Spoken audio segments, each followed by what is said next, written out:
Here's the parts for the new piece we're going to play today. Oh boy, I wonder what exciting music I'll get to play. What is this? Oh, heck no, there's no way I'm playing this. Who arranged this piece of garbage? Freddy!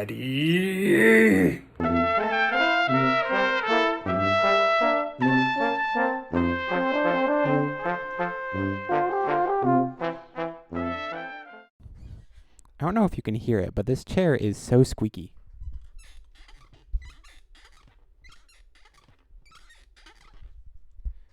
I don't know if that'll end up in the video or not.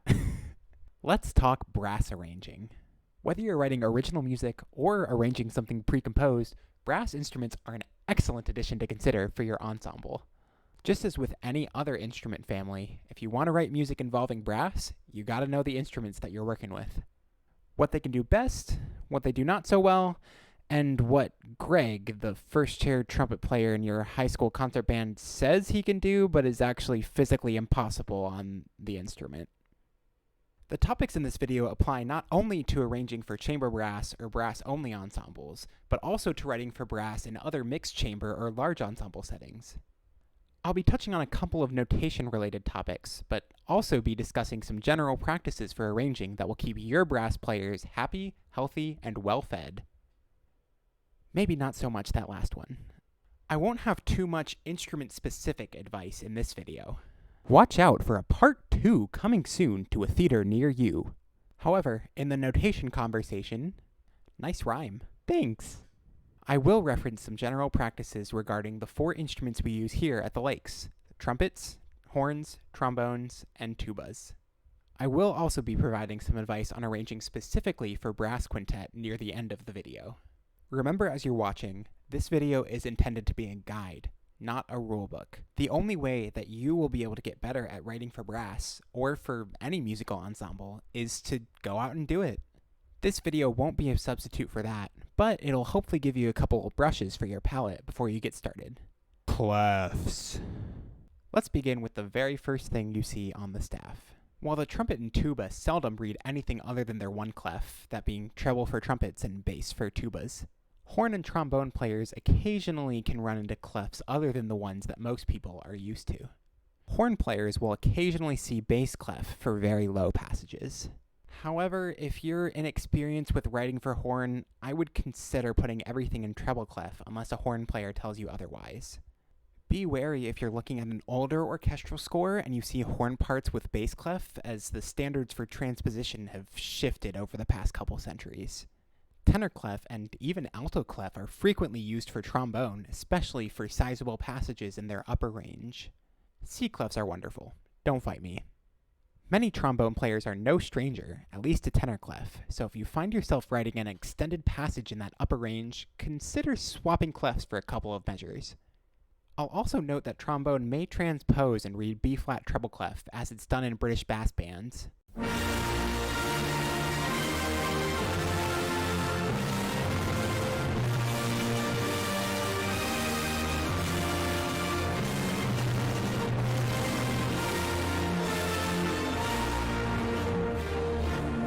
British brass bands. Though in most music outside of that style, trombones will be in concert pitch, using mainly tenor or bass clef. Ledger lines. Let the tuba have ledger lines. Actually, just let all of us have ledger lines. We'll be fine.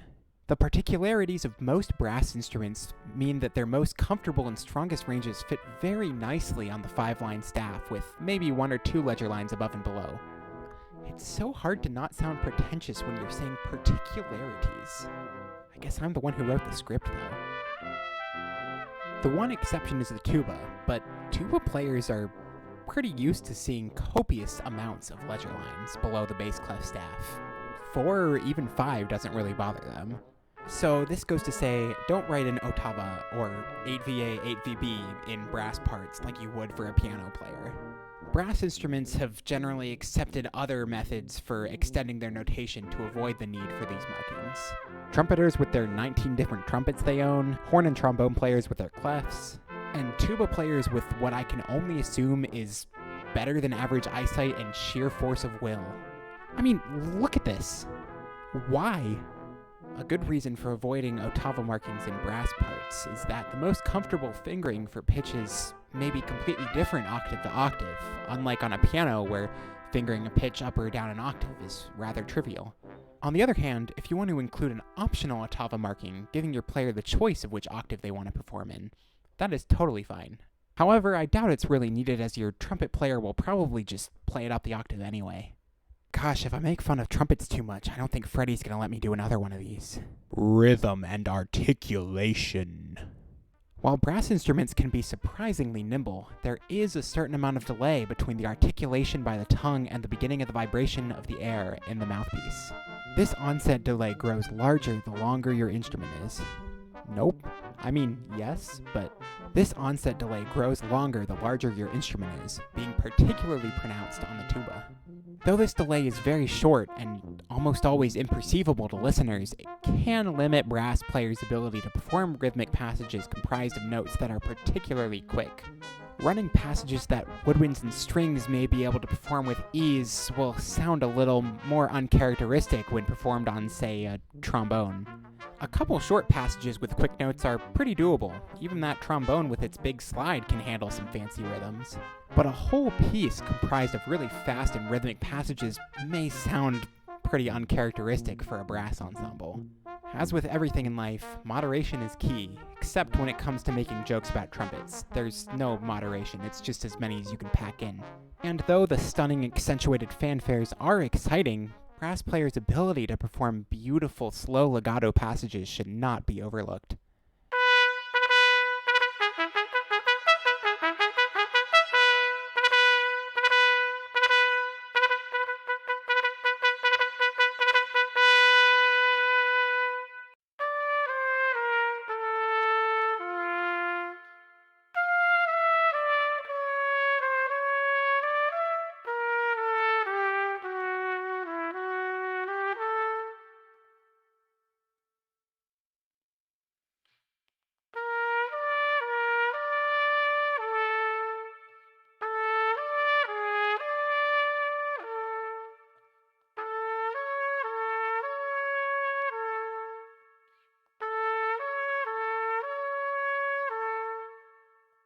Dynamics. Brass players, in their most comfortable ranges, have incredible dynamic flexibility not found in many other instrument families. Brass players are equally capable of producing soft and delicate sounds as they are the loud and boisterous ones that often define them. However, be aware that instruments with front-facing bells, like trumpets and trombones, will likely project more than instruments without them, like horns or tubas. The difference isn't too drastic, but at loud volumes, the trombone especially can easily overpower an entire orchestra. Brass players typically mitigate this perfection and are relatively good at blending in with the rest of the ensemble, meaning you don't usually have to worry about this too much when composing. However, I still think it's important to be aware of that tendency. As always with good music, contrast is key. Loud brass sections are incredibly exciting, but if your entire piece is written at fortissimo, it loses its novelty after a while. Embrace how exciting and intense quiet brass can be as well. Chops. The biggest bane of all brass players is a set of tired chops. With a huge piece of metal constantly resting on your mouth, your lips get tired rather quickly. To preface, nothing I mention in this section is meant to scare you away from writing higher demanding music, but just to be aware of what you're asking for from your players when you do. Playing high is often the factor that comes to mind when considering exhaustion, and spending too much time in that high range will certainly tire out your players quickly. Stay tuned for that part 2 I mentioned earlier for more information about instrument ranges. However, I often find that note length is a consideration that should be taken more often than range. We can peck out short high notes all day, but a whole section of long sustained notes in our upper mid-range will just destroy us. Dynamics are another factor to consider. Playing louder is more taxing than playing softer, as you need to force the air in your mouthpiece to vibrate at a higher amplitude to generate that louder sound. Although don't think that soft sections can't wear our faces too. Even while playing piano, if all you're doing is whole notes with no rests, it can still be really tiring. So the simplest solution to all of these challenges is to just give us rests, please.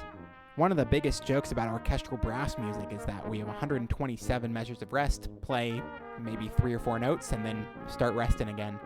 While that's more of an orchestrational consideration and we don't need to be nearly that drastic, writing in a good number of rests for your players is crucial. Just having a little time to take our mouths off our mouthpieces gives us an incredible boost to our stamina. And giving us a little break will just allow us to play the sections that you do give us music for that much better. In summary, more demanding music will cause brass players to tire out far quicker than music that is simple or comfortable.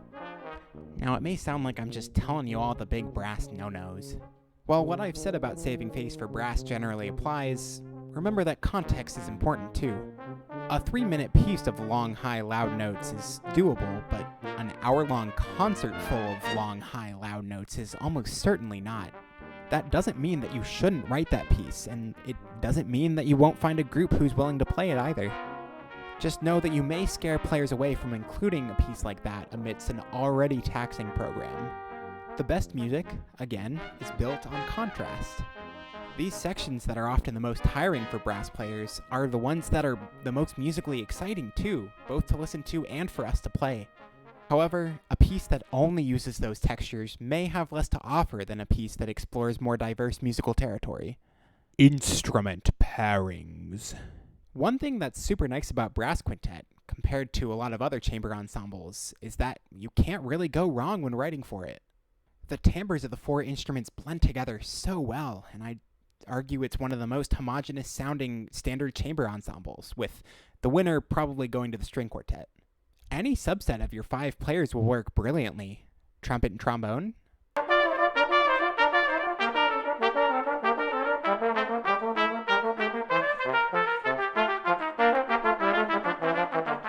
trumpet horn trombone,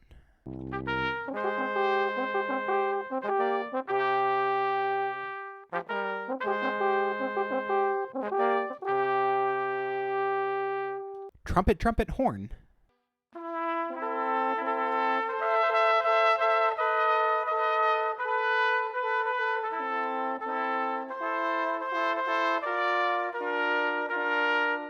trumpet horn tuba,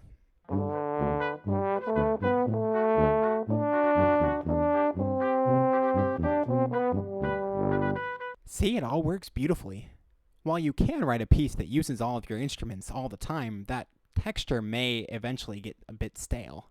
However, if you vary your textures, have a couple sections with 2, maybe 3 instruments, when you return to that full group texture, it's going to sound incredibly exciting.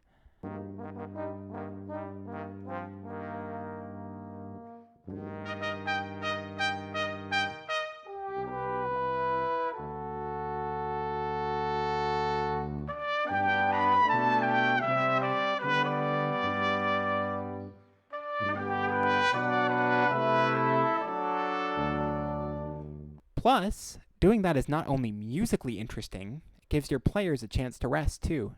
The biggest change you can make by far to the quintet texture is adding or removing the tuba. Even the trombone can't substitute for the fullness and warmth that the tuba provides in its low range. Having the tuba missing for some time and then reintroducing it almost sounds like you're pulling out those 16-foot stops on your organ, and you'll appreciate it that much more.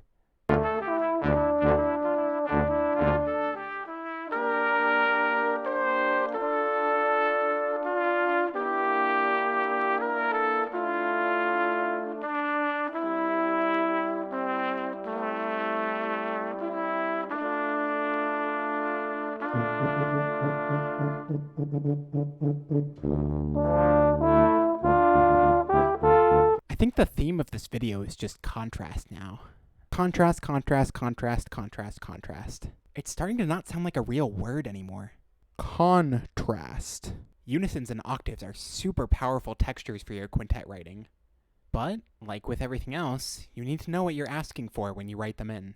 You can get a lot of extra power out of a melody or counter melody line, but realize that you're scoring that line for at least 2 of your 5 players, so the rest of your parts should work to balance out the texture. You should maybe expect it to be just a little bit out of tune too, especially unisons, but maybe sometimes that gritty sound is just what you want.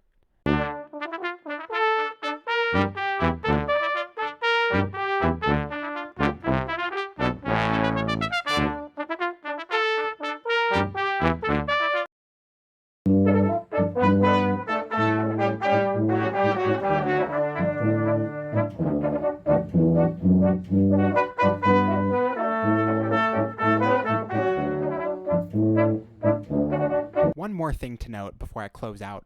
Cross-voicing is totally okay. I know cross-voicing is taught to be some great big evil in other genres, but it doesn't really bother the brass quintet texture. The horn doesn't always have to play above the trombone, and trumpet 1 doesn't always have to play above trumpet 2.